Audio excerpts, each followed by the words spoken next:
क्या corona virus एक lab में बना हुआ वायरस है? तो क्या कोरोना वायरस एक ऐसा वायरस है? अब तक हमें बताया गया है कि ये वुहान की फिश मार्केट यानी सी फूड मार्केट से रादर निकल करके एक बैट से इंसान में आया और इंसान से इंसान को कम्युनिकेट करता हुआ पूरी दुनिया में फैल गया। तो ये वायरस जिसने अब लगभग 1 लाख से भी ज़्यादा लोगों की जान ले ली है, जिसकी वजह से दुनिया के लगभग सभी देश लॉकडाउन की स्थिति में हैं, ये वायरस शुरू कहाँ से हुआ? आज का सवाल यह है। इस सवाल को हम शुरू करें इससे पहले 2 बातें कहनी आवश्यक है। पहला ये कि आज यानी कल चीन ने अपने उत्तर यानी नॉर्थ वेस्ट साइड में एक न्यूक्लियर टेस्ट किया है। एक लो इंटेंसिटी का न्यूक्लियर बॉम्ब उन्होंने टेस्ट किया है। क्यों टेस्ट किया है? आप ये स्ट्रैटेजिक सामरिक रीजंस हो सकते हैं, मिलिट्री रीजंस हो सकते हैं, बट ऐसे सेंसिटिव टाइम में अगर चाइना, जिसको सारी दुनिया कह रही है कि उसका जो रिस्पॉन्स रहा है नोवेल कोरोना वायरस को वो बहुत वीक और बहुत सस्पेक्टिव रहा है कि सस्पेक्ट कर सकते हैं आप चाइना के ऊपर। अगर चाइना इस समय जब सारी दुनिया कोरोना वायरस से लड़ रही है वो अपने परमाणु हथियारों का ख्याल रख रहा है, उनको तैयार कर रहा है, तो इसका क्या मतलब है और क्या दुनिया को इससे मैसेज लेना चाहिए? ऑफकोर्स इसकी यील्ड ज़्यादा नहीं थी, लेकिन ये जिस समय पर चाइना की मिलिट्री एक्सरसाइजेस साउथ चाइना सी में हो रही हैं, जिस समय चाइना अपनी परमाणु शक्तियों को टेस्ट कर रहा है, उन सबको रेडी कर रहा है, इन सब कारण का क्या कारण हो सकता है इन सब चीज़ों का? So that's a very important thing जिसके बारे में ये एक इम्पॉर्टेंट चीज़ थी। दूसरा, कल फॉक्स न्यूज़ के एक संवाददाता ने, जो डोनाल्ड ट्रंप की हर रोज़ की सभा होती है, प्रेस कॉन्फ्रेंस होती है नोवेल कोरोना वायरस पे, उनसे एक सवाल पूछा और सवाल ये था कि क्या आपको लगता है अमेरिकन राष्ट्रपति को कि जो नोवेल कोरोना वायरस के एक लैब से निकलने की बात हो रही है, बाकी जो सी फूड मार्केट है बल्कि एक लैब से निकलने की बात हो रही है, इस जो समाचार है इसमें कितनी सत्यता लगती है डोनाल्ड ट्रंप को? अब ये एक इम्पॉर्टेंट सवाल था और ट्रंप का जो उसको जवाब था वो उससे भी ज़्यादा इम्पोर्टेंट था। तो आप खुद सुनिए और आप ये देखेंगे कि ट्रंप ने इस पर ना तो हाँ कहा ना कहा, सिर्फ इतना कहा कि हम जो भी चीज़ें डेवलप हो रही हैं उसको इन्वेस्टिगेट कर रहे हैं। ट्रंप इससे क्या कहना चाहते थे या मैं आपके ऊपर छोड़ता हूँ, आगे की फर्दर डिस्कशन शुरू करें। इससे पहले वो क्लिप देखिए।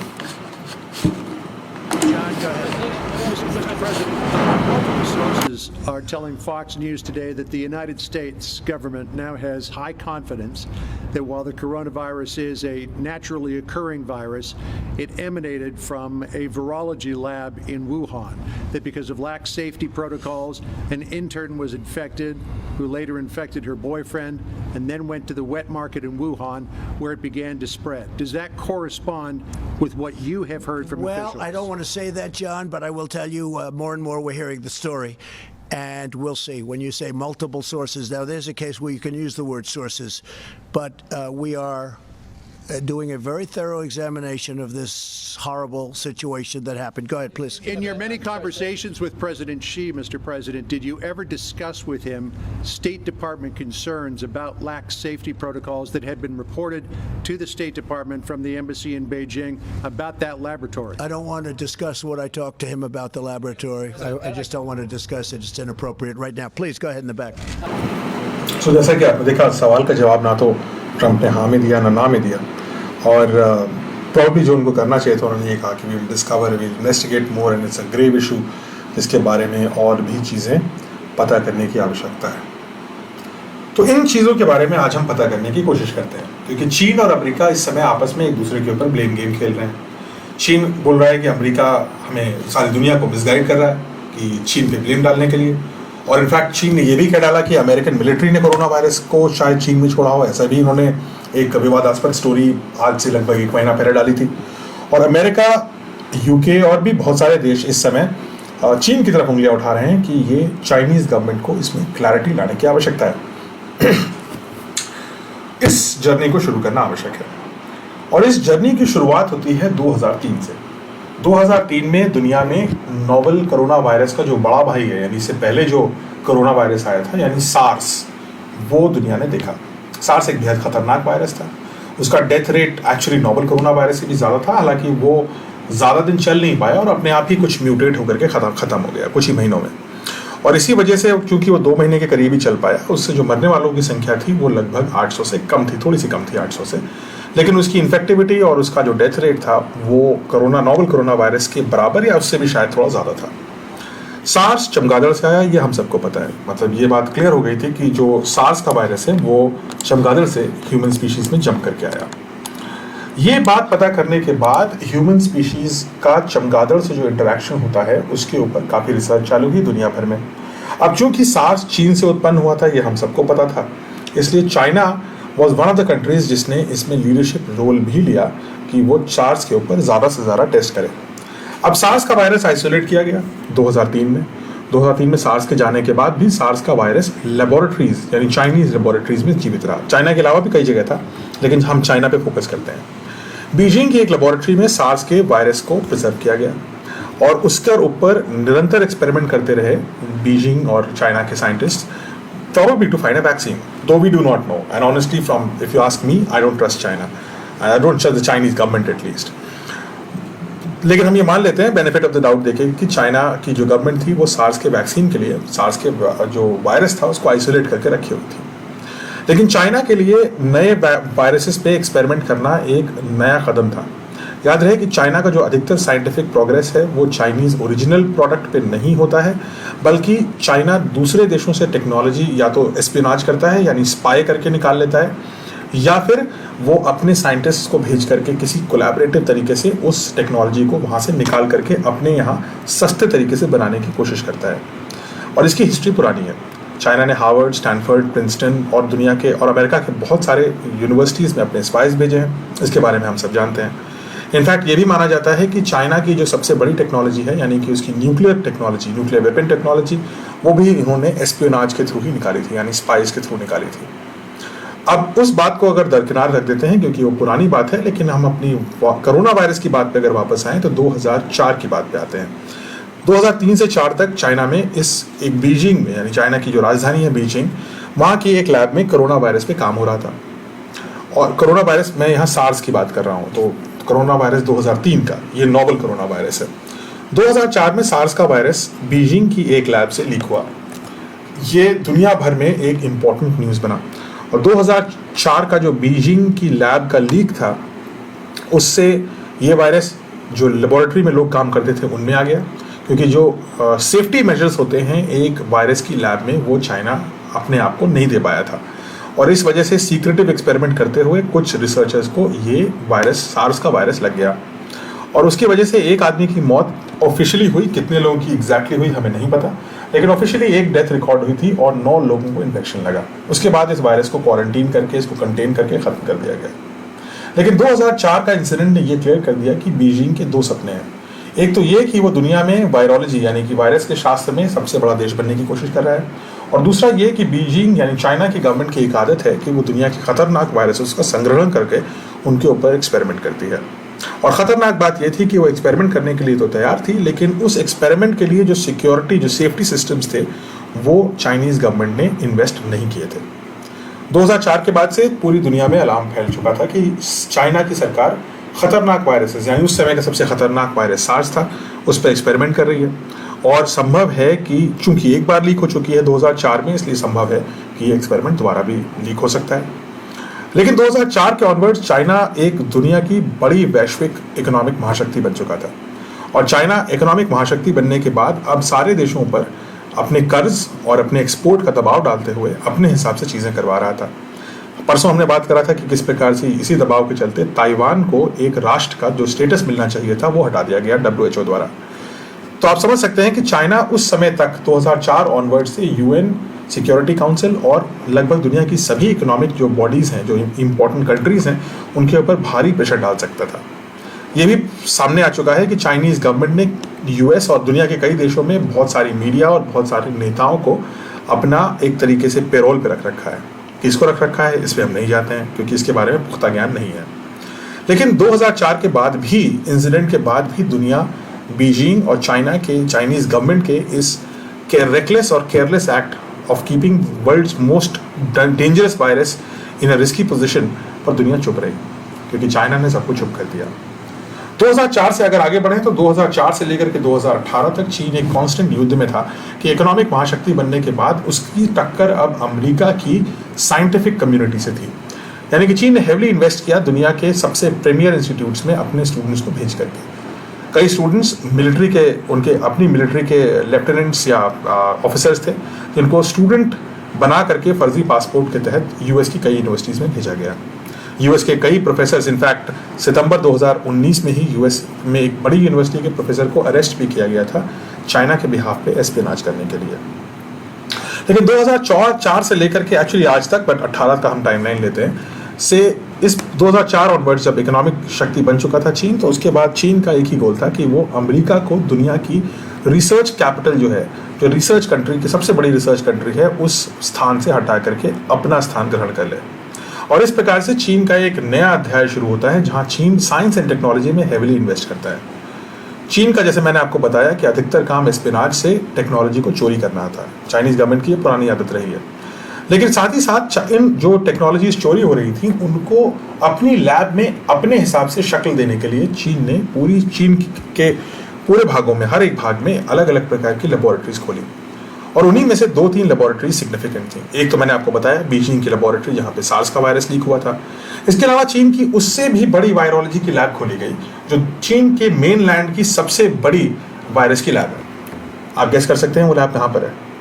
अगर आप गेस नहीं कर पा रहे तो मैं आप बता सकता हूँ, वो लैब वुहान में है। वुहान वही शहर है जहाँ से नोवेल कोरोना वायरस की शुरुआत हुई।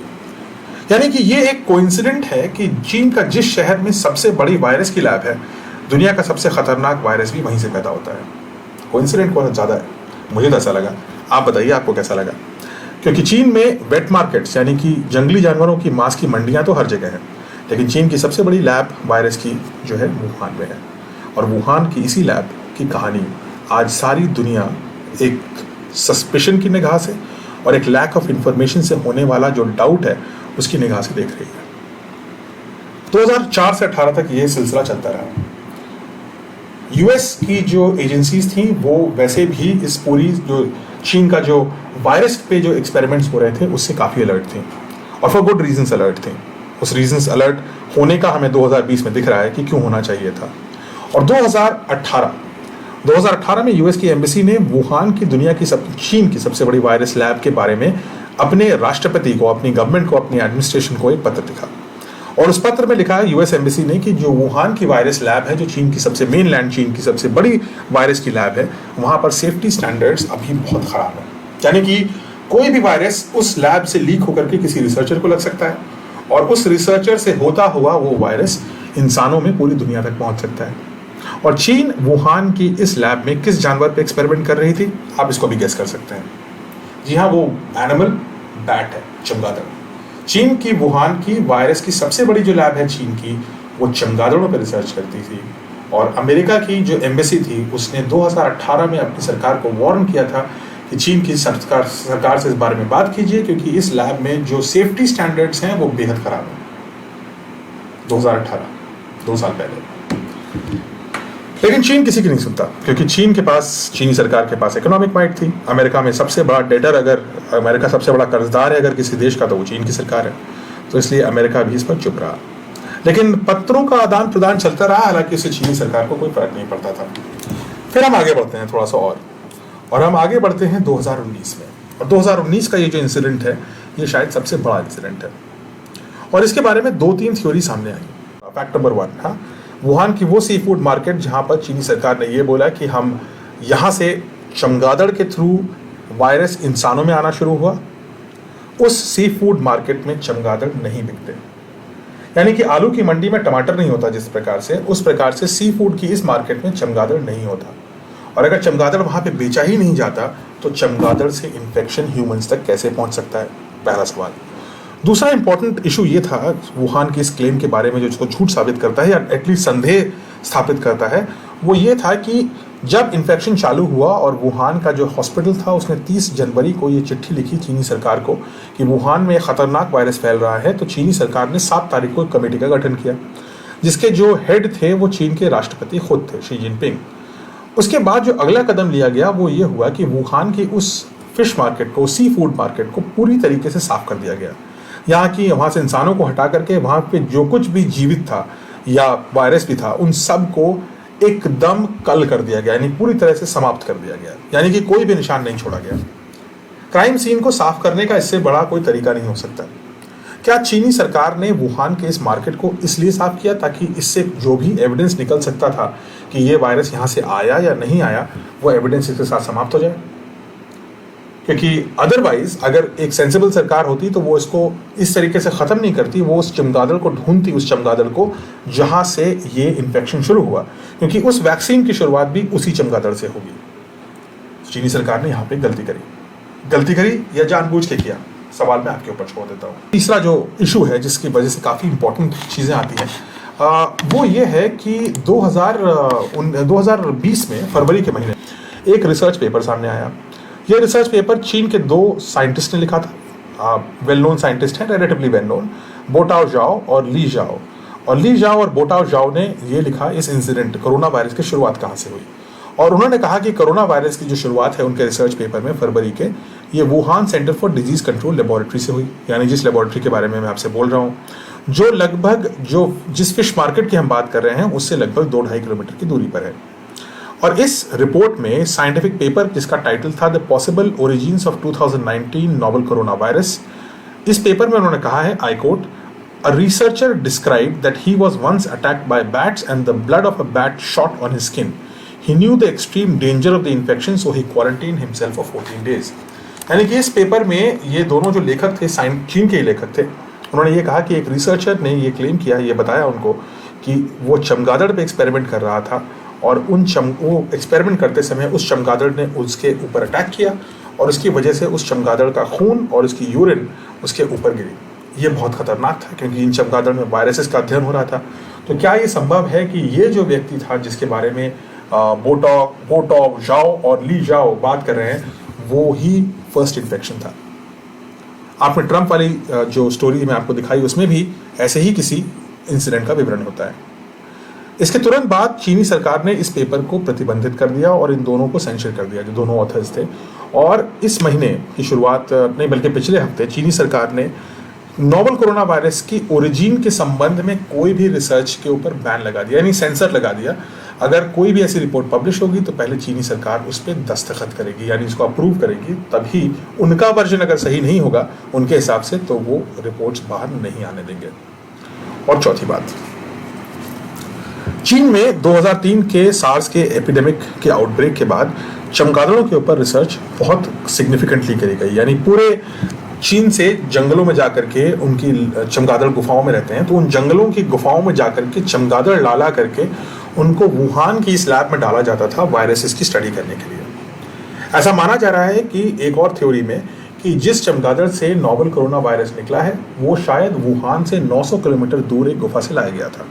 और अगर ऐसा किया गया था तो ये बात क्लियर होती है कि ये वुहान के जो सेंटर फॉर डिजीज़ है वहीं से आया है। ये जो वुहान की या तो वायरोलॉजी लैब से आया है और ये उसी लेबोरेटरी में वुहान में इस चमगादड़ पे एक्सपेरिमेंट हो रहा था। जो कल जो फॉक्स न्यूज़ ने रिपोर्ट किया उसके हिसाब से जो चीन का ये जो वायरस है, नोवेल कोरोना वायरस की जो हम बात कर रहे हैं, ये लेबोरेटरी में मोस्ट प्रॉब्ली एक्सपेरिमेंट के थ्रू आया। ये एक थ्योरी है, ये ध्यान रखिएगा कि ये कोई कंफर्म्ड नहीं है, ये भी एक थ्योरी है। And all theories have to be taken with a pinch of salt and I want to be very clear on this because किसी के पास पुख्ता प्रूफ नहीं है और पुख्ता प्रूफ चीनी सरकार आने भी नहीं देगी। लेकिन इस थ्योरी के हिसाब से, फॉक्स न्यूज़ की इस रिपोर्ट के हिसाब से, चीन इस वायरस को नेचुरली ये अकरिंग वायरस था जिसको जंगल से ले आया गया था चमगादड़ों के थ्रू इस पर स्टडी करने के लिए। लेकिन चूंकि वुहान की वायरोलॉजी लैब में जो प्रॉपर इक्विपमेंट होना चाहिए जिससे इस वायरस के ऊपर रिसर्च हो सके प्रॉपरली और लोगों को प्रोटेक्ट किया जा सके जो उस पर रिसर्च कर रहे थे, वो वहाँ पे अवेलेबल नहीं थे, इसलिए ये इंसिडेंट हो गया जहाँ पर बैट से, जिन बैट्स को लेकर के वहाँ एक्सपेरिमेंट हो रहा था, ये वायरस जंप होकर के एक ह्यूमन में आ गया। और वो ह्यूमन ने क्वारंटाइन किया या नहीं किया इस पर अनक्लियर है क्योंकि 2 अलग अलग रिपोर्ट आ रही हैं। और जो अभी कल ट्रंप से सवाल पूछा गया उसमें उसके हिसाब से क्वारंटीन नहीं हुआ। लेकिन अगर हम बोटो और जाओ की रिपोर्ट पे जाएं, वो जो रिपोर्ट मैं आपको बोल रहा था उसके हिसाब से तो क्वारंटाइन हुआ। बट जो भी हुआ, उस रिसर्चर की वजह से ये वायरस चारों ओर फैल गया। इनफैक्ट इस वायरस के जो पहले 41 मरीज थे उनके ऊपर स्टडी की गई और उन स्टडी के हिसाब से 14 उनमें से ऐसे थे जिनका जो सी फूड मार्केट की हम बात कर रहे हैं वुहान की, वहाँ से कोई सरोकार नहीं था। यानी कि पहले कुछ केसेस में 1/3 से ज़्यादा केसेस में उस सी फूड मार्केट से उन लोगों का कोई लेना देना ही नहीं था जिसको इसका निशाना बनाया गया चीनी सरकार द्वारा। तो क्या चीनी सरकार इस पूरे सी फूड मार्केट को सिर्फ एक निशाना बना रही थी, एक पंचिंग बैग बना रही थी, एक बहाना बना रही थी एक बड़े कवर अप को खत्म करने को अंजाम देने के लिए?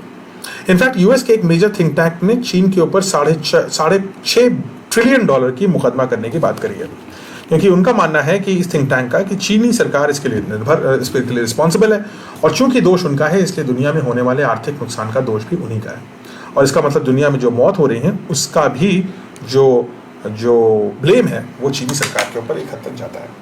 ये एक और थ्योरी है। लेकिन इसके बाद भी अगर हम आगे बढ़ते जाएं और नेक्स्ट स्टेप में देखें तो 2020 से चीनी सरकार सिर्फ इस पूरे प्रकरण के ऊपर पर्दा डालने की कोशिश कर रही है, और इसमें कोई दो राय नहीं है। चीनी सरकार ने सारी रिसर्च के ऊपर बैन लगा दी है नोवेल कोरोना वायरस के ओरिजिन को रिलेटेड, जब तक कि वो सेंसर होकर के चीनी सरकार से पास नहीं होती। क्यों किया? क्यों नहीं हम ओपनली इंफॉर्मेशन शेयर कर रहे हैं? कहाँ है अगर चीनी सरकार, और सच पूछिए तो मैं क्यों इस मामले से ज़्यादा कंसर्न हूँ, इसलिए क्योंकि चीनी सरकार वुहान की वायरोलॉजी लैब को पूरी तरह दबा के बैठी है, बता नहीं रही है कि एग्जैक्टली वहाँ इशू क्या था। वो पूरी तरीके से रिसर्च पे प्रतिबंध लगा रही है, और अब तो उन्होंने फॉरेन मीडिया को भी वहाँ से हटा दिया है ताकि किसी को पता भी नहीं लगे कि एग्जैक्टली हो क्या रहा था। सवाल ये इंपॉर्टेंट सिर्फ इसलिए नहीं है क्योंकि हमें चीनी से कौन दोषी है इसका पता करना है, सवाल इसमें एक पॉजिटिव साइड का भी है।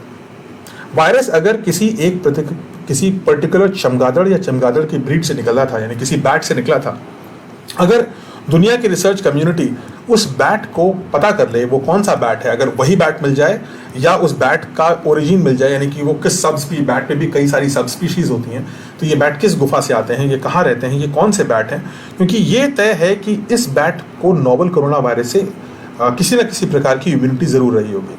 तो हो सकता है कि अगर हमें पता लग जाए कि किस बैट से, चीनी सरकार हमें बता दे कि किस बैट से ये नोवेल कोरोना वायरस निकल के आया, तो संभव है कि हमें वैक्सीन बनाने में बहुत तेज़ी मिलेगी, क्योंकि फिर उस बैट का जो एंटीबॉडीज़ हैं उसको हम यूज़ करके किसी और जानवर में डाल सकते हैं और उस जानवर के सीरम से हम वैक्सीन बना सकते हैं।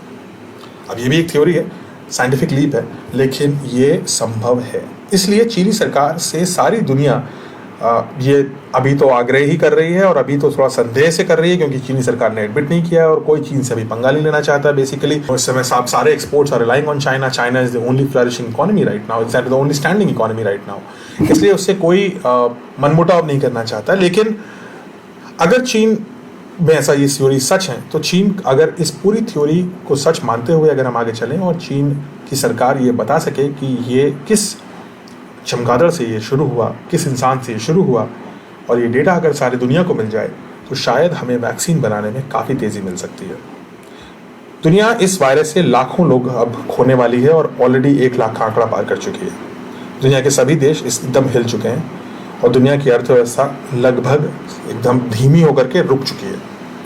वक्त यह है कि चीनी सरकार अब खुल करके बताए कि ये वायरस की जो एलिगेशंस आ रही हैं उसके ऊपर, और कई देशों से आ रही हैं और देशों के राष्ट्रपतियों के तक पहुंच चुकी हैं, क्या चीनी सरकार रिस्पॉन्सिबल नहीं होनी चाहिए कि वो इस पर एक वाइट पेपर निकाले या इसके सत्य निष्ठा करे, प्रूफ करे कि ये सच है या गलत है। सिर्फ डिनायल से और सिर्फ ये बोलना कि ये गलती हमारी नहीं है, ये अमेरिकन मिलिट्री की गलती है, is no great step which you are doing. और चीनी सरकार ने अगर आज न्यूक्लियर टेस्ट किया है और साउथ चाइना में ये जो नेवल एक्सरसाइजेस हैं वो तो ऑलरेडी कर रही है, अगर इस मौके का फ़ायदा उठा करके वो सामरिक यानी स्ट्रैटेजिक और मिलिट्री शक्ति के ऊपर फोकस कर रही है, तो ये अपने आप में एक अमानवीय स्टेप है, और इसलिए चीनी सरकार को इसमें ओपनली सामने आना चाहिए। और ये जो दोनों रिसर्चर्स थे, बोटाओ जाओ और ली जाओ, जिन्होंने ये कहा था कि चमगादड़ का खून एक रिसर्चर के ऊपर लगने की वजह से नोवेल कोरोना वायरस की शुरुआत हुई, इस रिपोर्ट को डीसेंसर किया जाए और इन लोगों को ये सोर्स ऑफ इंफॉर्मेशन क्या रहा है ये उनसे पूछा जाए, जिससे कि दुनिया जान सके कि इस पूरे नोवेल कोरोना वायरस की सच्चाई क्या है। सच्चाई का पर्पस, जैसे मैंने कहा, सिर्फ ये पता करना नहीं है कि दोष किसका था। हो सकता है चीनी सरकार वैक्सीन बनाने की कोशिश कर रही हो सार्स वायरस की और ये गलत हो गया हो सकता है वो नए वायरसेस को इसलिए अध्ययन कर रही हो कि वो इसके बारे में और पता कर सके ताकि हम पहले से प्री वार्न रहें, और कुछ गलत हो गया हो, मैं ये भी मान सकता हूँ। लेकिन इसको छुपाने से कोई फ़ायदा नहीं हो रहा है पूरी दुनिया को। और इसी के बीच एक और जो ट्वीट आया था स्कॉट गॉटलीब का, जो अमेरिका के CDC है उसके पूर्व में चीफ रहे हैं। उन्होंने कहा था कि इफ़ उनकी रिसर्च कहती है, he is a famous doctor in US, if China carried out was candid, या कैंडिड मतलब ओपन रहती, ओपन माइंडेड रहती, सच बोलती उसके बारे में about the novel corona virus and intervened earlier, कुछ इंसाइट्स आई हैं जो जिस रिसर्च को उन्होंने कोट किया है, एक इम्पोर्टेंट मेडिकल रिसर्च है, और उन्होंने कहा है अगर चीन एक हफ्ता पहले एक्ट करती, जब से उसने शुरू किया, यानी 23 जनवरी से शुरू किया उसने एक्ट करना, अगर वो एक हफ्ता पहले शुरू करती तो 66% कम लोग मरते, यानी 2/3 कम लोग अब तक मरे होते। अगर 2 हफ्ते पहले शुरू करती, यानी उस समय जब चीन के राष्ट्रपति को ये बात क्लियरली पता थी और WHO के जरिए चीन झूठ बोल रहा था कि ह्यूमन टू ह्यूमन ट्रांसमिशन नहीं होता, अगर उस समय चीन सच बोलता तो 86% लोग कम मरते। और उस समय जब चीन के डॉक्टरों ने लिख के दिया था कि एक खतरनाक वायरस फैल रहा है वुहान में, और उनको चुप करने के बजाय चीनी सरकार उस पर एक्ट करती, यानी कि अगर 3 हफ्ते पहले काम शुरू करती तो 95% कम डेथ होती आज।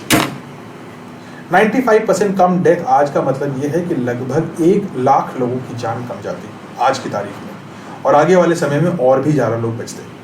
चीनी सरकार ने अपनी बात पे पर्दा डाल करके और चीज़ों को घुमा करके और चीज़ों को इधर का उधर करके एक बहुत बड़ी नुकसान पहुंचाया है अपने नागरिकों को और उसके साथ साथ दुनिया के 7 अरब लोगों को। अब वक्त है कि चीनी सरकार खुलकर सामने आए और हमें बताए कि ये वायरस एक्चुअली में शुरू क्या ये लैब से हुआ